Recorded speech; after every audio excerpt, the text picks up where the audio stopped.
Yeah. Hello. Hi guys. Welcome to RR Triple Four All Rounder. Match number 31 Punjab Kings versus Kolkata Knight riders. ఈ match వచ్చేసి మనకు 15th ఏప్రిల్న evening 7:30కి match అనేది start అవుతుంది అనమాట. ఈ match వచ్చేసి మనకు మహారాజా స్టేడియంలో పంజాబ్ హోమ్ గ్రౌండ్లో అనేది స్టార్ట్ అవుతుంది అనమాట. అండ్ ఈ మ్యాచ్ పిచ్ విషయానికి వస్తే మాత్రం ఆబ్వియస్లీ మంచి బ్యాటింగ్ వికెటే ఉంటుంది. 180, 200 స్కోర్ వచ్చే అవకాశం ఉంటుంది. 210, 230 అయితే చాలా కష్టమవుతుంది అనమాట ఈ పిచ్లో. అండ్ మనకు ఈ పిచ్ అనేది మంచి బౌన్సీ వికెట్ కూడా ఉంటుంది. ఈ బౌన్స్ ఎలా ఉంటుందంటే బ్యాట్స్మెన్స్కి మంచి స్ట్రోక్ ప్లేకి యూజ్ అవుతుంది అనమాట. అండ్ సెకండ్ ఇన్నింగ్స్లో ఖచ్చితంగా స్లో అవుతుంది. అండ్ సెకండ్ ఇన్నింగ్స్లో చేజింగ్ చేసే వాళ్ళకి ఖచ్చితంగా ఇబ్బంది పడేస్తారు. అండ్ మ్యాచ్ ప్రోగ్రెస్ అయ్యే కొద్దీ స్పిన్నర్స్కి గేమ్ అనేది అనుకూలిస్తుంది అనమాట. అండ్ డ్యూ విషయానికి వస్తే ఖచ్చితంగా డ్యూ అయితే వస్తుంది. కాకపోతే బాల్ వెట్ అయ్యి జారిపోయేంత అయితే ఉండదన్నమాట. అంత డ్యూ ఏముండదు. బాల్ జారిపోయేంత డ్యూ అయితే ఖచ్చితంగా వస్తుంది. అండ్ టాస్ గెలిస్తే మాత్రం సెకండ్ బ్యాటింగ్ తీసుకునే అవకాశమే ఉంటుంది. కాకపోతే సెకండ్ బ్యాటింగ్ తీసుకున్నప్పుడు ఫస్ట్ బ్యాటింగ్ వాళ్ళు 200+, 210+ అయితే ఖచ్చితంగా ఇబ్బంది పడతారన్నమాట సెకండ్ బ్యాటింగ్ తీసుకునే వాళ్ళు. అండ్ హెడ్ టు హెడ్ విషయానికి వస్తే మాత్రం ఇప్పటిదాకా వీళ్ళిద్దరూ 33 మ్యాచెస్ ఆడారన్నమాట. Punjab Kings versus Kolkata Knight Riders వీళ్ళిద్దరూ ఇప్పటిదాకా 33 మ్యాచెస్ ఆడింటే 12 మ్యాచెస్ మాత్రమే పంజాబ్ కింగ్స్ వాళ్ళు గెలిచారన్నమాట. మిగతా మ్యాచెస్ అన్ని కేకేఆర్ వాళ్ళే గెలిచారు. కేకేఆర్ వాళ్ళు వచ్చేసి 21 టైమ్స్ గెలిచారన్నమాట. హెడ్ టు హెడ్లో ఎంత డిస్టెన్స్ ఉంది చూడండి, మ్యాచెస్ ఎంత డిఫరెన్స్ ఉంది చూడండి. 12 మ్యాచ్లు మాత్రమే పంజాబ్ కింగ్స్ వాళ్ళు గెలిచారు. 21 మ్యాచెస్ కేకేఆర్ వాళ్ళు గెలిచారన్నమాట. అండ్ ఈ గ్రౌండ్లో ఇప్పటిదాకా వీళ్ళు ఫస్ట్ బ్యాటింగ్ ఆడినప్పుడు 6 టైమ్స్ గెలిచారు. వాళ్ళు 6 టైమ్స్ గెలిచారు, వీళ్ళు 6 టైమ్స్ గెలిచారు అన్నమాట ఫస్ట్ బ్యాటింగ్ ఆడినప్పుడు. అండ్ సెకండ్ బ్యాటింగ్ ఆడినప్పుడు పంజాబ్ కింగ్స్ వాళ్ళు 6 టైమ్స్ గెలిస్తే కేకేఆర్ వాళ్ళు వచ్చేసి 15 టైమ్స్ గెలిచారన్నమాట చేసింగ్లో 15 times. And playing 11 mostly playing 11 అయితే ఏం చేంజెస్ ఏం లేవు. ఒక ప్లేయర్కి మాత్రమే ఇంజురీ ఉందన్నమాట. అది లాకీ ఫెర్గ్యూసన్కి లాస్ట్ మ్యాచ్ ఇంజురీ చూసాం. చూడాలి ఈ మ్యాచ్లో తన ప్లేస్లో ఏమైనా ఉమర్ చేస్తాడో లేకపోతే తనే వస్తాడా.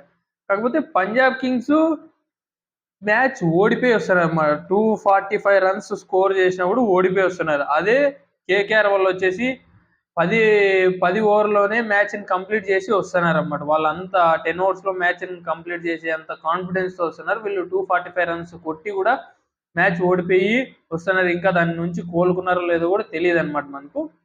అండ్ పంజాబ్ కింగ్స్ ప్లేయింగ్ 11 చూసుకుంటే మాత్రం ఏం ఇబ్బంది ఏం లేదు. ప్రియాంక్ షారియా అండ్ ప్రగ్సిమాన్ సింగ్ వీళ్ళిద్దరూ ఆడుతున్నారు. కాకపోతే ఎడ్డి మడ్డి కొట్టుకోకుండా కొద్దిగా స్టాండ్ అయ్యి ఒక ప్లేయర్ 15th ఓవర్ దాకా ఆడేటట్లు ప్లాన్ చేసుకోవాల్సి ఉంటుంది అనమాట. కనీసం 10 ఓవర్స్ టు 15 ఓవర్స్ దాకా ఆడేలా ప్లాన్ చేసుకుని ఇంకొక ప్లేయరు పవర్ ప్లే అంతా ఆడేటట్లుగా ప్లాన్ చేసుకుంటే మంచి స్కోర్ వచ్చే అవకాశం ఉంటుంది అనమాట. వీళ్ళిద్దరూ ఎలా ఆడుతున్నారంటే ఎప్పుడెప్పుడు కొట్టాలా, ఎప్పుడెప్పుడు అవుట్ అయ్యాలా అని ఆడుతున్నారు. కాకపోతే రన్స్ వస్తున్నాయి, ఎక్కడి నుంచినో రన్స్ అయితే ఖచ్చితంగా వస్తున్నాయి అనమాట. అండ్ శ్రేయస్ అయ్యర్ గురించి మనం ఏం చెప్పాల్సిన అవసరం లేదు. రెడ్ హాట్ ఫామ్లో ఉన్నాడు. అది ఇప్పటి నుంచినే కాదు, మనం చూస్తున్నాం ఛాంపియన్స్ ట్రోఫీ నుంచి. అక్కడి నుంచి కూడా ప్రతి మ్యాచ్ తన వంత ప్రయత్నం అయితే తను చేస్తున్నాడు అనమాట. And Marcus Stoinis and Maxwell వీళ్ళిద్దరూ ఎందుకున్నారో తెలీదు, ఏం చేస్తున్నారో తెలియదు అనమాట. అండ్ మార్కస్ స్టోయినిస్ అయితే తనవి షాట్స్ అనేది ఆడుతున్నాడు. కాకపోతే తను క్లిక్ కాలేదనమాట ఇప్పుడు దాకా అయితే. తను ఇలాంటి షాట్లు అయితే ఆడాడు. ఇప్పుడు దాకా అయితే ఇలాంటి పర్ఫార్మెన్స్ అయితే లేదు. చూసాం మనం గత సీజన్లో ఎల్ఎస్జీ తరఫున ఆడుతుండేవాడు మార్కస్ స్టోయినిస్. చూసాము మ్యాచ్లో చెన్నై సూపర్ కింగ్స్ మీద మామూలు కోట్ల సెంచరీ అల్లాడిచ్చేసాడు అనమాట. అండ్ మ్యాక్స్వెల్ విషయానికి వస్తే లాస్ట్ ఇయర్ కూడా అంత మంచి ఫామ్లో లేడు. తనంతకు తానే నేను ఆడలేను అని వేరే ప్లేయర్ని నా ప్లేస్లో ఆడించుకోండి అని చెప్పే స్థాయికి పోయినాడు. అండ్ ఈసారి ఎందుకు వీళ్ళ టీంలో ఆడుతున్నాడో కూడా అసలు అర్థం కావడం లేదు. నీకు అంత అవసరం లేకపోయినప్పుడు నువ్వు అసలు ఐపీఎల్ ఆడడానికి రాకూడదు అనమాట. నువ్వు లాస్ట్ ఇయరే నీకు అంత కాన్ఫిడెన్స్ లేదు నేను ఆడతాను అనేసి. నువ్వు ఆడలేవనేసి నువ్వే వేరే వాడికి నా ప్లేస్లో ఆడమని చెప్పావు. మళ్ళీ ఇప్పుడు ఈ సీజన్లో వచ్చావు చూడండి. నేను నమ్ముకొని ఉండే వాళ్ళు అసలు నిన్ను నమ్ముకునే టీంలో నువ్వు అసలు ఏం రన్స్ అసలు స్కోర్ చేయడం లేదనమాట. అండ్ నెహాల్ వధేరా అండ్ మనకు శశాంత్ సింగ్ వీళ్ళిద్దరూ తన వంత ప్రయత్నం వాళ్ళు చేస్తున్నారన్నమాట. ఎందుకంటే ఒక మ్యాచ్ ఆడుతున్నారు, ఒక మ్యాచ్ ఆడడం లేదు, ఒక మ్యాచ్ ఆడుతున్నారు, ఒక మ్యాచ్ ఇంకా పవర్ హిట్టర్స్ అంటే లాస్ట్‌లో ఆడేవాళ్ళు అట్లనే ఉంటారు. ప్రతి మ్యాచ్ 10 బాల్‌కి 30, 20 బాల్‌కి 35 అట్లా ఆడాలంటే కాదు. ఒక మ్యాచ్ ఆడతారు. ఇంకో మ్యాచ్ కూడా అలానే ప్రయత్నం చేసి తొందరగా ఓ 10-15 రన్స్ చేసి ఔట్ అయితంటారన్నమాట. ఇలా చేసినా కూడా బావుంటది. అవేంటో స్వీప్ షాట్‌లు కొడతాడు మాక్స్‌వెల్ తుపుక్కన ఔట్ అయితాడు. అలా ఉండకూడదు ఎప్పుడే గాని. అలాంటప్పుడు ఎందుకు రావాలి ఇంక ఆడేకి. అండ్ బౌలింగ్ విషయానికొస్తే మాత్రం ఫెర్గుసన్, అక్షదీప్ సింగ్ పర్లేదు. అండ్ చాహల్ కూడా పర్లేదు రన్స్‌కైతే వెళ్తన్నాడు. ఇంకొద్దిగా మంచిగా పెర్ఫార్మ్ చేయాల్సి ఉంటుంది. అండ్ స్పిన్నర్ ఒక్కడే ఉన్నాడు. ఇంకొక స్పిన్నర్ వస్తే ఛాన్స్ ఉంటాది. మాక్స్‌వెల్‌ని నమ్ముకొని వెళ్ళడం కంటే ఇంకొక స్పిన్నర్‌ని తీసుకొని హర్‌ప్రీత్ బార్‌ని తీసుకోవడం బెటర్ అని నేనైతే అనుకుంటున్నా ఇంపాక్ట్ ప్లేయర్‌గా. లేదనుకుంటే వాళ్ళు యష్ ఠాకూర్‌ని తెచ్చే అవకాశం ఉంటది. అండ్ మార్కో యాన్సన్ కూడా ఫస్ట్‌లో మడసనంగా బౌలింగ్ ఏస్తే డెత్‌లో మడసనంగా ఏయడు. డెత్‌లో మడసనంగా ఏస్తే ఫస్ట్‌లో మడసనంగా ఏయడు. ఇంగా అర్షదీప్ సింగ్ అయితే తనంత ప్రయత్నం తను చేస్తున్నాడనమాట. అండ్ ప్లేయింగ్ 11 విషయానికొస్తే మాత్రం ఓపెనర్స్‌గా ప్రియాంశ్ ఆర్య అండ్ ప్రభ్‌సిమ్రాన్ సింగ్ ఉండే అవకాశం ఉంటది. అండ్ వన్ డౌన్‌లో Shreyas Iyer and Marcus Stoinis and Nehal Wadhera, Maxwell. And ఫినిషర్‌లుగా శశాంత్ సింగ్ ఉండే అవకాశం ఉంటది. And Marco Jansen, Akshdeep Singh, Yuzvendra Chahal, Lockie Ferguson and Azmatullah Omarzai ఉండే అవకాశం ఉంటది. అండ్ ఇంపాక్ట్ ప్లేయర్‌గా యష్ ఠాకూర్ ఆర్ హర్‌ప్రీత్ బార్‌ని తెచ్చే అవకాశం ఉంటదనమాట.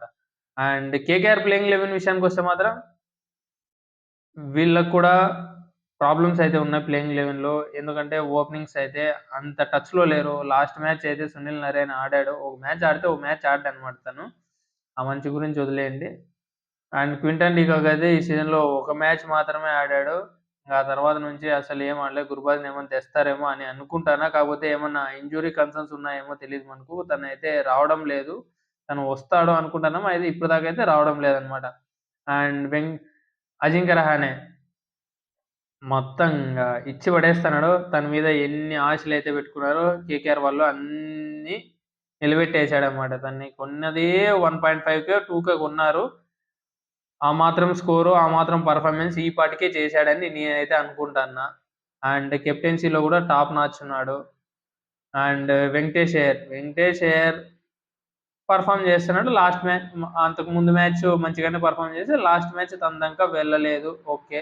రింకు సింగ్ ఓకే. అంతకు ముందు మ్యాచ్ బాగానే ఆడాడు. అండ్ లాస్ట్ మ్యాచ్ చెన్నైతో ఆడారు. 10 ఓవర్‌లోనే మ్యాచ్ కంప్లీట్ అయిపోయింది కాబట్టి okay. Fine. And Moeen Ali ఒకవేళ స్పిన్‌కి అనుకూలిస్తుందనుకుంటే మోయిన్ అలీ ఉంటాడు. లేకపోతే స్పెన్సర్ జాన్సన్ ఉండే అవకాశం ఉంటది మోయిన్ అలీ ప్లేస్‌లో.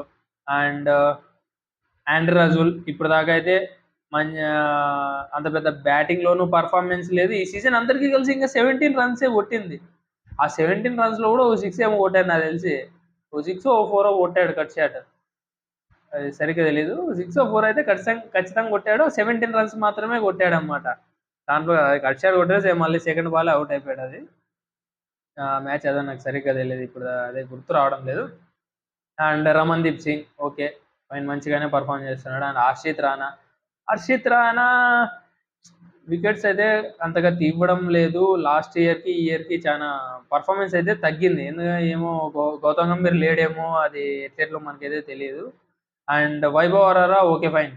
డెత్ బౌలింగ్‌లో అయితే మంచిగానే పెర్ఫార్మ్ చేస్తున్నాడు. And Varun Chakravarthy okay. మంచిగానే బౌలింగ్ చేస్తున్నాడు. అండ్ అంకిష్ రఘువంశీ ఈ ప్లేయర్‌ని ఒప్పుకోవచ్చనమాట. ఇప్పటిదాకా ప్రతి మ్యాచ్‌లో కూడా తన మార్క్ అయితే చూపిస్తున్నాడు. అండ్ ప్లేయింగ్ 11 విషయానికొస్తే మాత్రం Quinton de Kock, Sunil Narine and Ajinkya Rahane, Venkatesh Iyer, Rinku Singh, Moeen Ali or Spencer Johnson ఉండే అవకాశం ఉంటది. And Andre Russell and Ramandeep Singh, Harshit Rana, Vaibhav Arora, Varun Chakravarthy and మనకు అంకిష్ రఘువంశీ ఉండే అవకాశం ఉంటది ఇంపాక్ట్ ప్లేయర్‌గా. అండ్ ప్లేయర్ బ్యాటిల్ విషయానికొస్తే మాత్రం ఇప్పటిదాకా రసూల్ వర్సెస్ అయ్యర్. రసూల్ బౌలింగ్‌లో అయ్యర్ ఇప్పటిదాకా 91 రన్స్ చేసి 5 టైమ్స్ ఔట్ అయ్యాడు. స్ట్రైక్ రేట్ వచ్చేసి 103 ఉందన్నమాట. And Quinton de Kock versus Chahal ఇప్పటిదాకా 44 రన్స్ చేసి 6 టైమ్స్ ఔట్ అయ్యాడు. స్ట్రైక్ రేట్ వచ్చేసి 113 ఉందన్నమాట. And Venkatesh Iyer versus Marco Jansen ఇప్పటిదాకా 14 రన్స్ మాత్రమే చేశాడు. 3 టైమ్స్ ఔట్ అయ్యాడు. స్ట్రైక్ రేట్ వచ్చేసి 77 మాత్రమే ఉందన్నమాట. అండ్ ఇంతకంటే ఇంకేమి ప్లేయర్ బ్యాటిల్స్ ఏం లేవు. అండ్ వార్ బ్యాటిల్స్ చూసుకుంటే మాత్రం ఖచ్చితంగా ఈరోజైతే శ్రేయస్ అయ్యర్ వర్సెస్ వరుణ్ చక్రవర్తి మంచి వార్ బ్యాటిల్ అయితే ఉండబోతుంది. చూస్తా ఉంటాం. శ్రేయస్ అయ్యర్ స్పిన్నర్స్ అంటే మామూలు కొట్టాడు అనమాట, పెద్ద పెద్ద సిక్స్లు కొడతాడు, చూడాల్సి ఉంటుంది. అండ్ ప్రియాన్స్ ఆర్య వర్సెస్ సునీల్ నరేనా కూడా మంచి ప్లేయర్ బ్యాటిల్ అయితే ఉంటుంది. కాకపోతే సునీల్ నరేనాని పవర్ ప్లేలో బౌలింగ్ వేపిస్తాడా లేదా అనేది చూడాల్సి ఉంటుంది. లేకపోతే తను తొందరగా అవుట్ అయితే మాత్రం ఇంకా మనం ఏం చేయలేము అనమాట. అండ్ ఇంకొక వార్ బ్యాటిల్ వచ్చేసి హర్షదీప్ సింగ్ వర్సెస్ అజింక్య రహానే కూడా మంచి వార్ బ్యాటిల్ అయితే ఉండబోతుంది. చూసాము అజింక్య రహానే ఎంత మంచి ఫామ్ లో ఉన్నాడు, బాగా టచ్ లో ఉన్నాడు, మంచి మంచి బాల్ ని టైమింగ్ చేస్తున్నాడు. తనేమే కొట్టడం లేదనమాట, కట్ షాట్లు ఆడడం కానీ, నీట్ గా డీప్ పాయింట్ లెక్క కొట్టడం కానీ, డీప్ స్క్వేర్ లెక్క కొట్టడం కానీ మంచిగా ఆడుతున్నాడు అనమాట. టైమింగ్ చేస్తే చాలు అలాంటి ఫాస్ట్ బాల్. మంచి క్లాసిక్ బ్యాట్స్మెన్ అనమాట. అండ్ ఫైనల్ విన్నర్ ప్రిడిక్షన్కి వచ్చేసరికి ఏం చెప్పాలండి మనం ఈ రెండు టీముల గురించి? అసలు మనం ఏం చెప్పలేము కూడా. ఎందుకంటే పంజాబ్ వాళ్ళకి టాప్ ఆర్డర్ బాగుంది. ప్రియాన్స్ ఆర్య కావచ్చు, అండ్ ప్రభ్ సింగ్ కావచ్చు, శ్రేయస్ అయ్యర్ కావచ్చు, వీళ్ళు ముగ్గురు మంచి ఫామ్లో ఉన్నారు. అండ్ అదే కేకేఆర్ చూసుకుంటే మాత్రం క్వింటన్ డీకాక్ అంతంత మాత్రమే. సునీల్ నరేనా ఒక మ్యాచ్ ఆడితే ఒక మ్యాచ్ ఆడు, అజింక్య రహానే ఆడుతున్నాడు, వెంకటేష్ అయ్యర్ అంతంత మాత్రమే. అంటే వీళ్ళకి మిడిల్ ఆర్డర్లో బాగా ఆడుతున్నారు.